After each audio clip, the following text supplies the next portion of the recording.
एक ऐसा वक्त भी आया था जब देवताओं के अजेय सेनापति भगवान कार्तिकेय और स्वयं महादेव भी एक खूंखार राक्षस को हरा नहीं पा रहे थे। ब्रह्मांड को उसके खौफनाक आतंक से बचाने के लिए साक्षात देवी पार्वती को एक मधुमक्खी का रूप लेना पड़ा था। आखिर कौन था वो राक्षस और इतना शक्तिशाली कैसे बना? कहानी शुरू होती है पाताल लोक के एक बेहद क्रूर दैत्य से, जिसका नाम था अरुणासुर। देवताओं से भयंकर ईर्ष्या करने वाला ये राक्षस देवलोक पर कब्जा करके पूरे ब्रह्मांड का राजा बनना चाहता था। इस असंभव ताकत को पाने के लिए उसने हिमालय में नदी के किनारे भगवान ब्रह्मा की ऐसी खौफनाक तपस्या की कि सालों तक बिना खाए पिए उसका शरीर सूख कर सिर्फ एक हड्डियों का ढांचा बन गया। जब उसकी तपस्या की आग से ब्रह्मा जी का आसन डोलने लगा तो उन्हें मजबूर होकर धरती पर आना ही पड़ा। अरुणासुर ने ब्रह्मा जी से अमर होने का वरदान मांगा, लेकिन जब उन्होंने मना कर दिया तो इस चालाक राक्षस ने एक ऐसा चक्रव्यूह रचा जिसने मौत को ही चकमा दे दिया। उसने वरदान मांगा,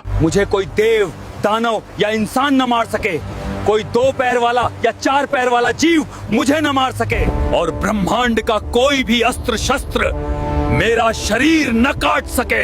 यह असंभव वरदान पाते ही अरुणासुर को लगा कि वो सच में अमर हो गया है। उसने अपनी विशाल राक्षसी सेना लेकर स्वर्ग पर हमला कर दिया और देवताओं को बुरी तरह पीटकर वहां से भगा दिया। लेकिन उसका घमंड यही नहीं रुका। स्वर्ग को रौंदने के बाद उसने साक्षात महादेव के निवास कैलाश पर्वत पर हमला कर दिया। कैलाश पर भगवान शिव और कार्तिकेय ने उससे भयंकर युद्ध किया, लेकिन ब्रह्मा जी के वरदान के कारण शिव जी के बड़े बड़े अस्त्र भी उस पर असर हो रहे थे। जब उस राक्षस का आतंक अपनी चरम सीमा पार कर गया, तब उसके वरदान का लॉजिक तोड़ने के लिए साक्षात माता पार्वती ने ब्रह्मांड का सबसे भयंकर अवतार लिया।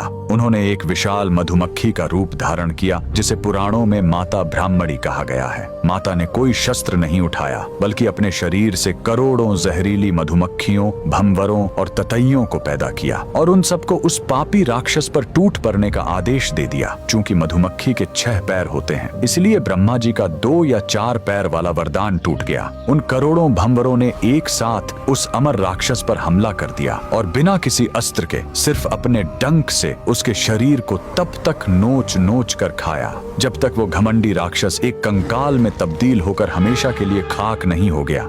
अगर आप भी माता आदिशक्ति के अद्भुत ब्राह्मणी रूप की शक्ति को मानते हैं तो कमेंट में पूरी ताकत से लिखें, जय माता दी।